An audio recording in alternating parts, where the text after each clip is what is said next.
Hi, everybody, and welcome to Evolve Love. I am your host, Amanda, and I am so happy that you have found this podcast.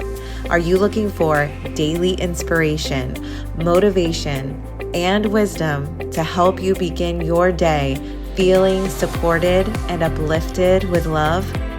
Well, you have come to the right place. This podcast is a space of encouragement where you can be held in your self-development because in order to evolve, you need love, and it begins here with you. Now, let's get into today's episode. Hi, everybody. Happy Friday. Happy Venus Day. Yesterday's episode was a little longer than I had once anticipated. It's a little bit longer than my typical.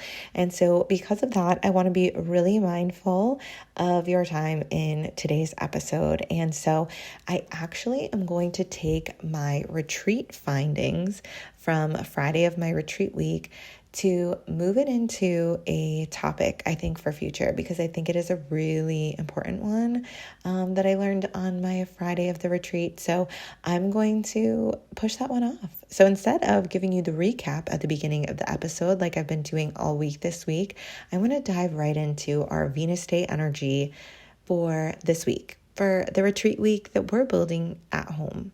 So in this week, we reviewed a little bit of my experience and what I shared with you about how we can have retreats that are calm or retreats that are invigorating.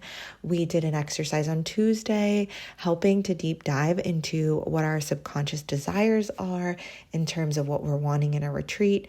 We had a beautiful card come out on Wednesday, and then yesterday's practice was so perfect for Lionsgate, which is tomorrow, 8/8. So I recommend doing that practice on Thursday and on Saturday if you'd like, and see if anything different comes up when you do it on Saturday. But today, Friday, our Venus Day energy, we are talking beauty, and a retreat experience can be so beautiful. If you want to do like a spa day for yourself, self-care for yourself, beautifying anything in any way that you want, even down to like what you put in your water glass, if you add fresh fruit or dried herbs or anything, and you want to make it look beautiful. These are things that we can do on Friday during our retreat experience for, to make ourselves add more beauty to each moment. But the one thing that I'm going to specifically be talking about today is how it can be really beautiful when we do things for ourselves and act on inspiration. So it doesn't mean that we have to do things that are physically beautiful, like whether it's something that we do for our bodies, like I said, whether it's the beauty that we see around us.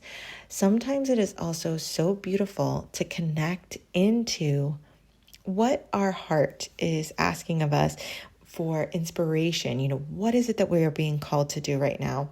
What are we being called to learn about? What are we being called to listen to take in, to consume? And I think this is important too, because a lot of the time we think about the beauty as material items, things that we can hold. But I think knowledge is beauty. I think increasing our intellect is beauty. And it also makes for, in my eyes, a more beautiful life because it's richer, it's fuller, it is just invigorated from the things that we're learning and we're adding into our life.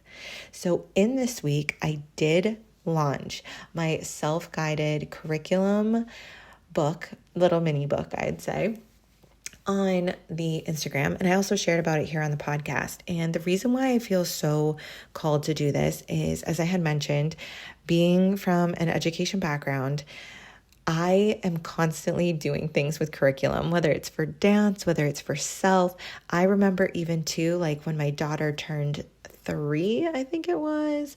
So she is in our September birthday. And because of that, she misses the cutoff for the public school calendar. And I was thinking to myself, like, she's so ready and feels like so engaged in like learning about things and she's asking questions and all this stuff. And I felt so called that though she wasn't able to attend school that year because her birthday fell after the cutoff, that I wanted to do like really enriching things for her during that year. And I remember creating a whole like curriculum thing around like each week like had different themes, even if it was just like ocean, like this week we're doing things about the ocean, or like this week we're doing things about a holiday that was in that particular month. It was just not only fun for her and enriching for her, but it was so fun for me.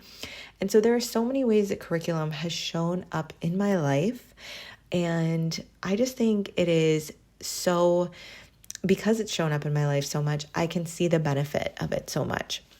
So the guide that I put together for you, the self-curriculum guide, it's all about acting on the things that you have interest on and putting it together in a way that feels organized so that you can feel yourself accomplishing these tasks just as you may have accomplished your homework when you were in school, or finished that project when you were in school, or closed out that unit of study, right?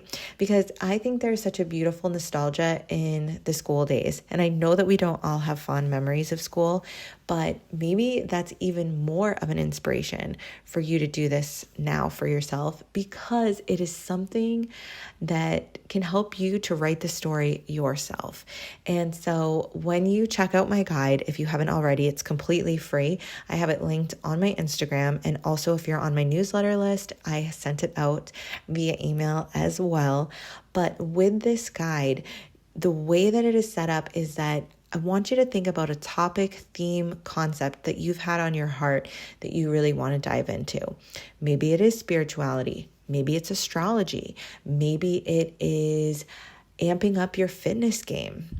Maybe it is diving into a part of history that you've always wanted to learn and like know more about. Maybe it is a specific certification for the career that you have. Whatever it is, starting off with a general topic or theme, I then break down with the old school subjects, right? Math, science, history, all the things of how this is going to play out into what you are building for yourself. And however you want to organize this is up to you. I did leave that up to you because I didn't want to set the schedule up for you, because you might feel called to work on the English language arts project before you tap into the math project, okay? Or whatever it is that you want to kind of like design it as, because I think it's really important with this that if you create the sequence, you are also establishing the motivation, because if you are acting on the thing that you feel most called to first, that's just going to like amp up your like start. It's going to amp up your timeline through this curriculum. And with Lionsgate tomorrow, you know, like we've been talking, and if you've been on social media, it's everywhere, right? Lionsgate is a beautiful portal. But the other thing about this too is I want you to think about the portal. Think of like a golden doorway. If you are on one side of the doorway, not having gone through this curriculum that you're setting up for yourself, not having like taken the steps to further your learning, okay, think of that person now. And then as you picture yourself walking through the doorway, think of that as all of the knowledge you're gaining, all the information you're taking in, all that is inspiring you in doing this whole project. And what comes out on the other side? What is on the other side of that doorway? It is a completely up-leveled version of you, because the person on the other side of the doorway did not have the knowledge content that you have on the other side. And the reason why I feel so strongly about this is because I think that by nature, so many of us are very curious, but sometimes we are also very dependent in the sense that we may be told about the things that we should be wanting to learn about or check into, or like we hear about the things on podcasts that are suggested, or we're scrolling through our Instagram and this influencer is doing this, or like this person is focusing on this. And it's like, what do you want to focus on? What do you want to learn about? And if you feel called to look, the curriculum thing was like a massive trend a couple years ago. I don't even know if like the reels are still up, but you could probably search for them. But some of the curriculum that I saw during that time was so beautiful. Somebody I remember was like diving into all of the stories of Winnie the Pooh, because there was like a great like life lesson, moral of the story type of thing with the Winnie the Pooh books, and reading it from the adult mind and going through it with that. And then also too, they had like other things, as a part of their curriculum. Maybe it was like coloring book. It was like a whole like inner child curriculum. And I was like, that is so beautiful. So the thing that I found with the curriculum reels is that there were so many about what people were doing, but it wasn't showing how to break it down. And that is why I wanted to create this guide, because I feel it's so important to take your learning into your own hands and to know that there is so much out there for free. And that is so wild. Like how giving and how, expansive is all this knowledge all around us. YouTube, podcast platforms, libraries. There's really so much accessible to us, but how much do we take that in? How much do we reach for what is right within our grasp? And like I said, it's going to be a different you on the other side of that doorway once you work through this. And that doesn't mean you have to do this. Like maybe you're like, okay, Amanda, this curriculum thing is not for me. It's too much work. My life is too busy right now. I'm not doing this. And that's okay. But like, even if you don't want to do it now, maybe you do it later down the line, or maybe you're inspired just to take one takeaway from this. Maybe there's one audiobook you want to listen to this time of year, or maybe there is like one thing that you take away from the curriculum guide that you instill into your daily routine. Maybe it's gym class, okay? Maybe it's your movement, okay? Whatever it is, there is something about this that is going to change who you are from now to what is to come. Because whatever it is that you implement is new, is fresh. And that can be the motivation too that we need to like spark us into what is to come. So if you haven't already downloaded my curriculum guide, you can head on over to my Instagram at _evolvelove, because the link for that is going to be right in the bio. And like I said, it is completely free. So I hope you enjoy it. I hope it's fun. And even if it's not something you're ready to do in this season, maybe you download it and save it for a season that you feel most inspired to use it in. I want to thank you all for being on this journey with me this week. If you are feeling inspired to take your own at-home retreat, I do even feel like the curriculum guide would kind of support you in that too, and sort of framing what it is that you are most needing. I liked to share some of my experiences from my retreat week, and I didn't even get to share all of them this week, and I've decided to use some of the next couple weeks or so to share some of those learnings with you as themes here with Evolve Love. So I am so grateful to you. I am so glad that you are here and in this space. And if you feel called to share anything about Evolve Love with friends, please do, because there is so much more coming.